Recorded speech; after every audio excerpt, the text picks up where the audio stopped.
Bonjour chers explorateurs, on se retrouve aujourd'hui pour une nouvelle vidéo et on va s'attaquer à l'application BitStack. Cette application vise à démocratiser et à rendre de façon simple et accessible l'investissement dans le Bitcoin pour tous, voire même de façon ludique. On va voir donc dans cette vidéo ses principales fonctionnalités et on rentrera dans le cœur du sujet avec un petit tuto pour vous aider et vous guider à paramétrer l'application. Avant toute chose, n'hésitez pas à vous abonner, à lâcher un petit pouce bleu, à mettre un commentaire, ça fait toujours plaisir de soutenir la chaîne. Et enfin, si vous souhaitez vous inscrire à l'application, n'hésitez pas à passer par mon lien d'affiliation qui vous permettra de gagner 5 € en Bitcoin après 100 € d'achat. Rentrons maintenant dans le vif du sujet. Alors l'application BitStack est assez récente, elle a été fondée par deux Français, donc c'est une entreprise française, assez fière de le dire pour une fois parce qu'il n'y a pas beaucoup de projets français qui arrivent à faire des choses concrètes et sympas, donc il faut le signaler quand ça marche bien. Et donc ça a été fondé par Alexandre et Kabir que je vous montre ici. C'est une application qui a déjà levé plusieurs millions d'euros, on y reviendra notamment pour l'aspect carte et qui dispose de nombreux investisseurs que je vous montre ici. Donc c'est une application qui a déjà fait ses preuves, qui n'est pas toute nouvelle ni toute récente non plus, même si ça reste une startup récente. Alors quelles sont les principales fonctionnalités de l'application? Eh bien c'est très simple. Vous pouvez acheter, vendre et transférer votre Bitcoin. Vous pouvez faire du DCA, vous pouvez aussi faire économiser du Bitcoin grâce à l'arrondi qui est la principale fonctionnalité de l'application. Et donc ça se révèle être véritablement une application uniquement basée sur Bitcoin. Pour vous faire un petit résumé de l'arrondi, vous achetez une baguette 1,20 €, et bien vous allez payer avec votre carte 1,20 €, et bien BitStack va voir cette dépense 1,20 € et va donc faire l'arrondi, c'est-à-dire que pour aller à 2 € au-dessus, il manque 80 centimes et vous allez donc épargner 80 centimes de Bitcoin. Donc chaque arrondi sera épargné en Bitcoin de façon hebdomadaire. Vous inquiétez pas, on y revient en détail après. Passons directement sur l'application qui est facilement disponible sur l'Apple Store et sur Android. On arrive donc directement sur l'application qui, vous allez voir, a une présentation très simple et très épurée. Évidemment, dans un premier temps, il vous faudra remplir un KIC, paramétrer vos coordonnées, etc. Ça, vous savez faire sans problème. La première chose qu'on va faire avant de parler et de rentrer dans le vif des différentes fonctionnalités, on va d'abord voir notre compte et comment le paramétrer. Tout d'abord, il va nous falloir rentrer un mode de paiement et des comptes synchronisés. Je vous explique tout ça. Vous avez profil qui ne va pas être forcément très intéressant, mais on a tout ce qui est mode de paiement. Vous voyez ici, j'ai deux cartes, j'en ai une qui est valide et une qui est expirée. Vous pouvez à tout moment ajouter un mode de paiement. Vous mettez donc votre nom, le nom du titulaire, votre numéro de carte, la date d'expiration, CVC, et vous faites enregistrer. Ainsi, votre moyen de paiement, cette carte bancaire, sera évidemment tout simplement enregistré pour vos futurs achats et aussi pour les paiements, pour l'arrondi. Vous avez les comptes synchronisés. Les comptes synchronisés aussi, c'est très important. Pourquoi? Parce que c'est à partir d'ici que vous allez pouvoir, que BitStack va pouvoir tout simplement faire le virement de votre compte bancaire à l'application en Bitcoin à la fin de chaque semaine pour l'arrondi de vos dépenses. Et comme ça, ils peuvent voir aussi toutes les dépenses qui ont été faites pour l'arrondi. Donc ça va dépendre véritablement de votre banque. Il va falloir faire lier un compte bancaire. Vous choisissez votre banque. On a un choix qui est quand même très confortable. Et après, vous paramétrez. Ça peut être chiant selon les applications. Il y a des banques qui facilitent les choses, d'autres où c'est un peu plus long. Voilà, moi je suis à la caisse d'épargne, ça a plutôt bien marché. Nous arrivons donc à la page d'accueil qui est donc le portefeuille. Vous avez ici le montant que vous avez avec en dessous le montant en BTC, votre performance et la courbe de vos BTC. On va commencer par la première fonctionnalité qui est acheter. Acheter, c'est très simple. Vous cliquez sur acheter et vous allez mettre le montant. Si je veux acheter 100 € de BTC, je vais avoir la conversion juste en dessous et je peux donc choisir mon mode de paiement.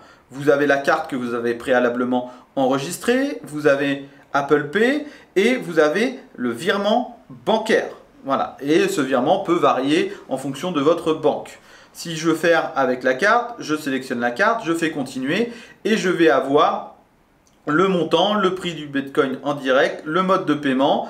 Ça s'actualise récemment et vous avez l'achat, les frais et le total. En ce qui concerne les frais, je vous le montre ici. On est sur du 1,49% si je ne me trompe pas, et ce qui fait des frais relativement corrects. Et voilà, je trouve que c'est assez transparent et assez fixe aussi. Là-dessus, c'est plutôt intéressant de le dire. Voilà pour ce qui est acheté. Vous pouvez vendre tout simplement votre Bitcoin. Si moi je veux vendre mes 7 euros en BTC, je mets la somme que je veux et ça va être crédité sur tel ou tel compte.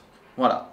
Donc évidemment, faites attention à ça, puisque si vous passez de la crypto au fiat, eh bien il vous faudra évidemment déclarer tout ça avec toutes les taxes sur la plus-value, la flat tax qui va avec. Une fois que vous avez accumulé du Bitcoin et que vous souhaitez le transférer sur votre Ledger, parce que c'est toujours plus sécurisé d'avoir ça sur un hardware wallet, eh bien vous avez le petit bouton ici à droite à côté de vendre qui va vous permettre par exemple d'envoyer votre Bitcoin sur une adresse Bitcoin. Et ça, c'est plutôt intéressant puisque comme ça, c'est pas l'application qui garde éternellement vos Bitcoins. Vous pouvez à tout moment les transférer avec des frais gratuits. Et ça, c'est excellent, je trouve, pour sécuriser au maximum ces BTC. On évite de faire confiance à un tiers. Vous pouvez aussi faire du DCA, comme je le disais. Vous cliquez sur récurrent et vous pouvez donc programmer un achat récurrent qui permet d'investir automatiquement 25 euros par exemple chaque semaine, et ça vous permet donc de lisser votre achat dans le temps. C'est très bien expliqué ici. Vous connaissez déjà peut-être le DCA. Vous faites continuer, je mets par exemple 25 euros, vous choisissez la fréquence, par exemple date de début demain, et fréquence hebdomadaire, quotidien ou une fois par mois. Et ça aussi, vous voyez, en trois clics, on peut paramétrer. C'est ça que j'aime beaucoup dans cette application, c'est cette simplicité d'utilisation. Il n'y a pas 10 000 choses qui s'affichent, c'est très simple et très facile à s'y repérer. Donc franchement, c'est plutôt intéressant de proposer cette fonctionnalité DCA en plus de l'achat ponctuel. Passons maintenant à l'arrondi. C'est sûrement le point fort, ou en tout cas la chose un peu plus ludique de l'application et qui permet de, sans s'en rendre compte, épargner chaque semaine un petit peu de Bitcoin. Vous cliquez sur arrondi et vous avez donc ici, moi c'est 32,94, c'est le total des arrondis qu'il y a eu, et vous avez un multiplicateur. Comme je vous le disais tout à l'heure, et je reviens dessus, quand vous achetez une baguette à 1,20 € avec votre carte bancaire, eh bien l'application va retenir 80 centimes pour faire l'arrondi et va l'accumuler au fil des dépenses de la semaine pour à la fin faire un total et épargner en Bitcoin. Normalement, vous avez saisi le truc. Maintenant, vous avez un multiplicateur. Donc x1, comme je le disais, on reprend l'exemple d'une baguette par exemple à 1,50 €. Eh bien, ça va prendre donc 50 centimes. Mais si vous mettez un multiplicateur x2, ça prendra 1 €.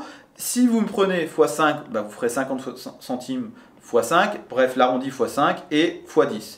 À vous de juger selon ce qui vous semble le plus pertinent. Mais je trouve ça aussi très intéressant de pouvoir moduler en fonction de nos besoins et de nos attentes. Vous avez l'arrondi des transactions rondes. Ça aussi, c'est plutôt une fonctionnalité intéressante parce qu'il n'y a pas toujours d'arrondi.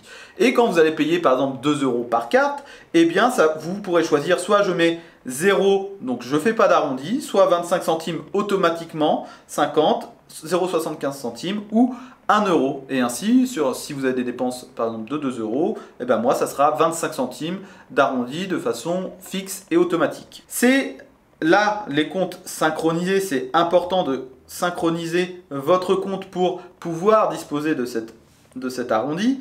Et ici, vous avez la liste des transactions des arrondis.